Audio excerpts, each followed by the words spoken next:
Yo, what's going on, Taka fam? Alright, this next video right here is gonna be very fun, and I hope you guys like it, because this is a different take from any type of deck I've played in a very long time.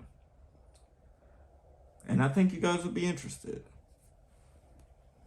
So yeah, it's Unchained.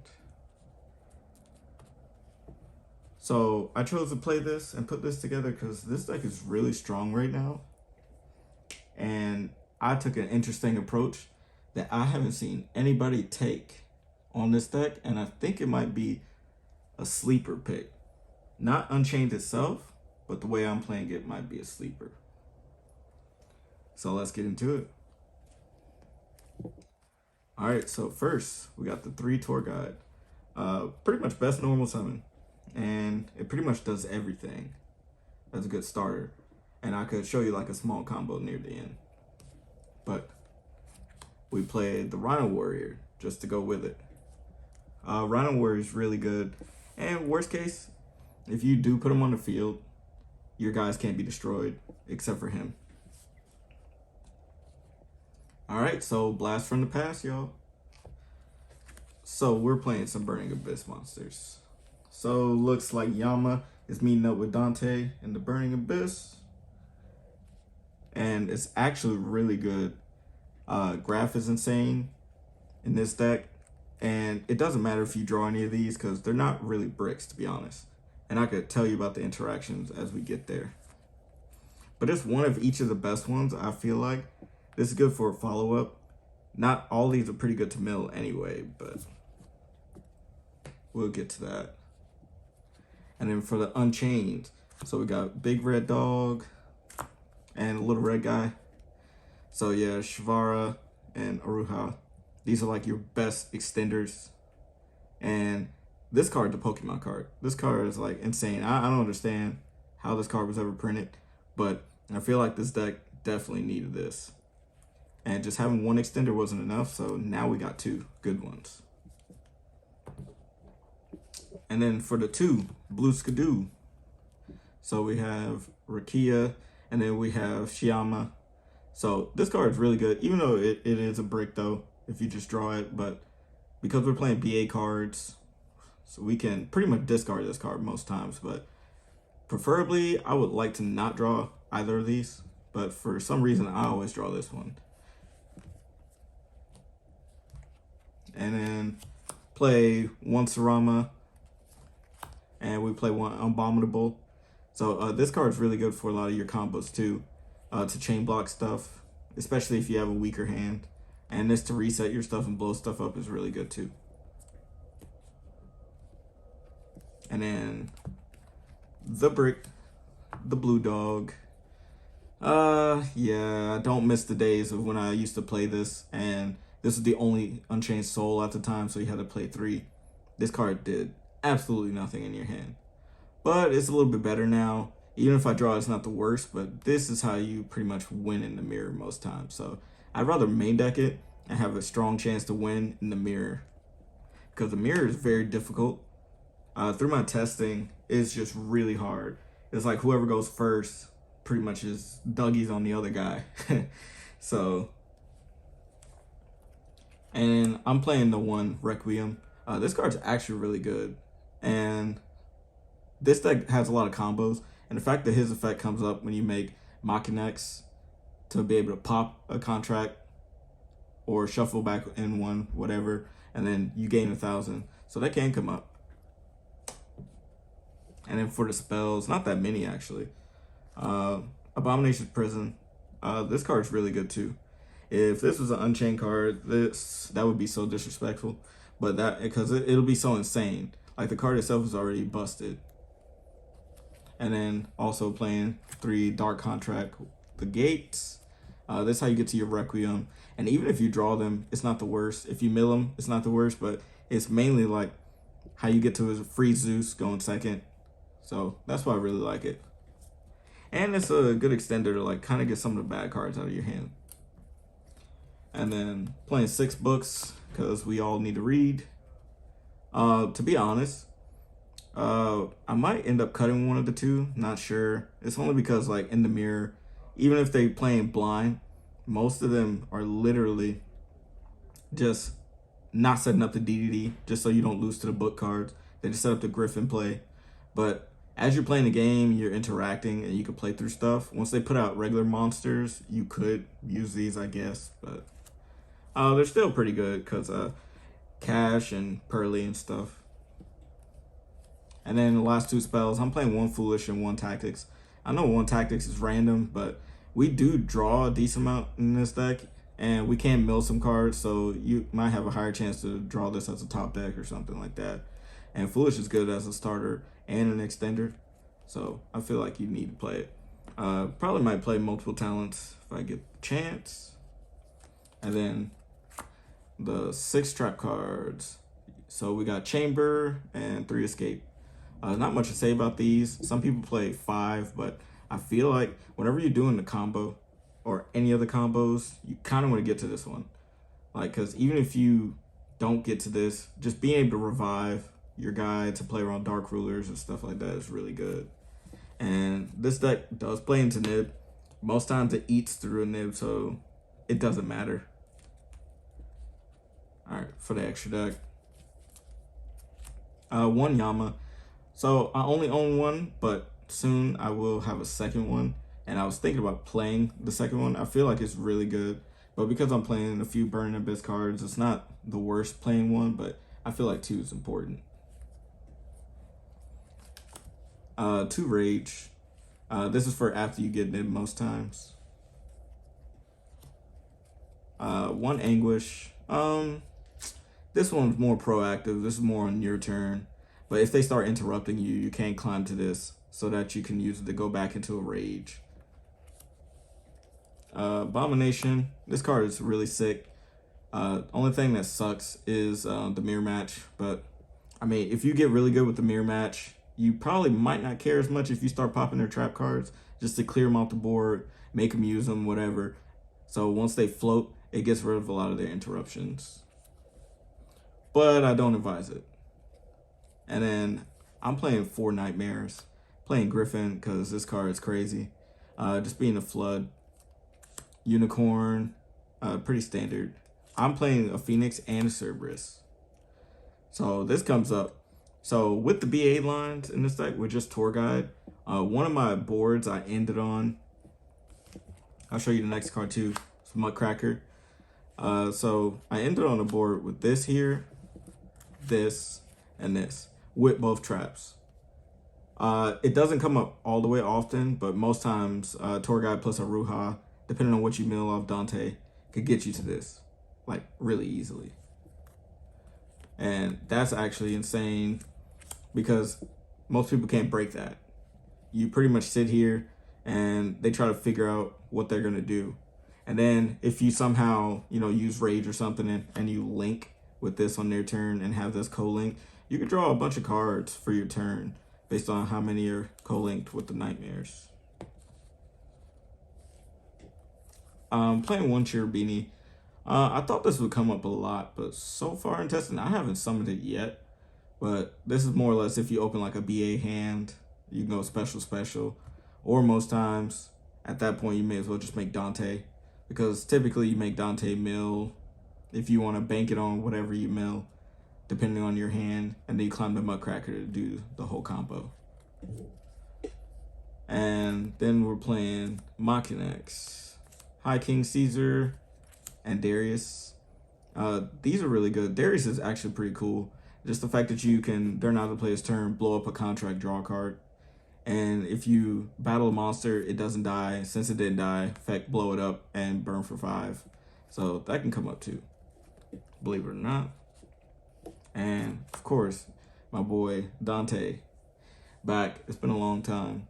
Initially, I was playing 2, but I realized you don't even really need it. Once you go through the first one and like the combos, if you end up making this before you're locked, then it's actually really good. Because a Seer Dante loop is actually good in this deck too, especially when you're interrupting. The reason why is because of cards like this that discard cards out of your hands. And if you have the BA names, Like if you making nightmares during their turn, say you're climbing into unicorn or something, you discard a card. These are all busted discards. So if you started with the Dante play and the Dante Seer, so you get a name back. So you get into a rotation where you could just pretty much almost stay alive because you go unicorn, say discard the Seer while this is engrave, spin a card, then this brings back the Dante. And yeah, that's pretty good. And if they kill the Dante, obviously you just get back to Seer. So it helps you to keep link climbing. That's how you do a lot of the nightmare climbs. And another reason why I actually like the BAs in this deck is because of their interaction with Yama. Because the BAs, if you play back then, you know that if you control a non-BA, they kill themselves. So mid combo, what you could do when you have Yama engrave and your opponent's stopping you, and you end up, say you use Graph to summon like a Skarm or something from the deck, it auto kills itself. So now you could use Yama if you get nibbed or something to bring back a guy, and you could pop because the BAs killed themselves. Maybe I shouldn't use that terminology, but they end up blowing themselves up. And it's the same thing with him. Being able to discard any of these is really good. Or discard a Shiyama or a Shavara. It don't really matter too much. And this could blow up your BAs or blow up other cards that you need. So, okay. I will show you like a basic little combo. I might shuffle up the deck a little bit. So just with like Tour Guide, and I could probably show you like a Tour Guide Uruha play. So the reason why I like this play, because say we go Tour Guide, activate the effect, we summon Graph, then we overlay, we make Dante. Y'all can see where this is going. So now you go Dante, mill 3. We can just say, I'll mill 3 blanks. We're going to pretend like it did nothing. But it gets better if you actually mill like Shavaras, you mill Traps, you could mill Rhino Warrior or anything to get your combos going. And then you go this, go Seer. So now what you do, you link into Mudcracker. So far, just off one card. So now you go Chainlink 1, Seer, target Dante, like back in the day, and then Dante Chainlink 2, add back the Seer. So now you got Seer back in your hand, and you got this. Just off of technically like really doing nothing, to be honest. And because you got the Tour Guide in the grave, and you also have this, the Seer in the grave, you can still use these to like link climb into like, I don't know, maybe a Nightmare or something. So we're going to pretend like this Uruha doesn't exist in our hand. We could use something like Uruha. I mean, not Uruha. We could use Mudcracker. We could target one of the Fiends. It doesn't really matter too much. Discard. We'll just discard the Seer. It's not going to matter. And now, if you're going first or second, it really could depend.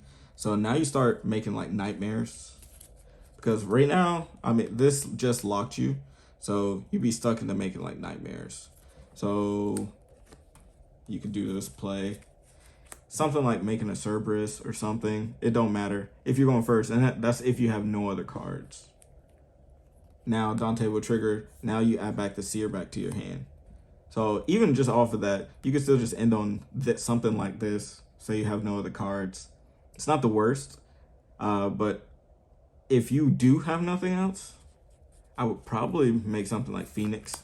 So at least these two can't be destroyed by battle. So forces them to pop, which seems pretty good to me. And unfortunately, it does have the restriction of you can't use it to link that turn. But if you do survive a turn, you can start the combo by just the first action you make is link those two into Yama, and then you start your Unchained combos. And that's typically off of pretty much just Tour Guide. And you say you have 4 other cards to work with anyway. So now I'm going to show you the same thing. We're just still going to mill these 3. So now we're going to do like a Tour Guide Uruha, which is actually insane. So we're going to go Tour Guide. summon this from the deck, overlay, make Dante. Detach, mill 3. We'll just say we milled these 3 traps again. Cool. Dante goes to 25. Effect, special. Now, what you can do is this. Same thing as before. Make the Muckraker. And now, you know, Seer Dante. Add back to hand. That's cool. And now we go this if we want. We can Aruha if we want. We could blow this up if we need to special. At least if, you know, we didn't draw very good, then Dante can add this one back as well. So now you got 2 BAs in your hand that you can pretty much do anything with. But a cool play that you also could do if you have access to like an Unchained Soul or something. So we can manipulate a little bit. So this is another way that you can do the combo depending on what you hit. So once you start hitting good, you'll really start to see what I mean. Or like just hitting even average, just fixing your hands. So now we're gonna do Tour Guide. Same thing. You can either go for Rhino Warrior or this, but we're just gonna use Graph just for the demonstration. So because we played 3-ofs of a lot of the cards, you do have a high chance to like mill some of the cards. So imagine if we end up milling this. So we're gonna put one of the traps back. So we're gonna keep that there for now. Sorry, it's a little sloppy, but we will get there. Effect mill 3. So now we're gonna say we milled 2 traps in this. So now what you can do, chain block, you can go 1, 2. So, oh, I milled this trap. I'm gonna set this one instead. And then we're gonna summon Seer. Granted, we still have this. We still have the Aruha in hand. So we can always use it to pop the trap to keep playing. So now go Seer Dante into Muckraker on the field. So now we go Seer, target Dante, Dante, target Seer, add back, special. Pretty cool, pretty cool. So now what we can do, we can go effect, we can blow this up, and now we can start doing Unchained combos. So I'm not gonna do like a full combo, but that's just like some of the stuff that can happen here. So if you want, you could just summon this. It doesn't matter too much. So now what you can do, you could probably just link these off. And all you need is at least 1 soul to make this. And now Dante adds the graph. So now your hand is Graph Seer. But now you see where this is going, because now you can go effect, blow this up, now effect. Get stuff out of the deck. So you could either go for a DDD line here if you want by summoning this, or you can summon a Sarama because you didn't blow up this trap yet. So you can go Sarama, then Sarama, bring this out, and then blow up the trap. So now you get another body. So here's a place where they're probably gonna have to nib you. If they don't, cool. They'd see the 2 level 6 monsters, they're gonna be threatened. So now we're just gonna make a Caesar without really doing anything else.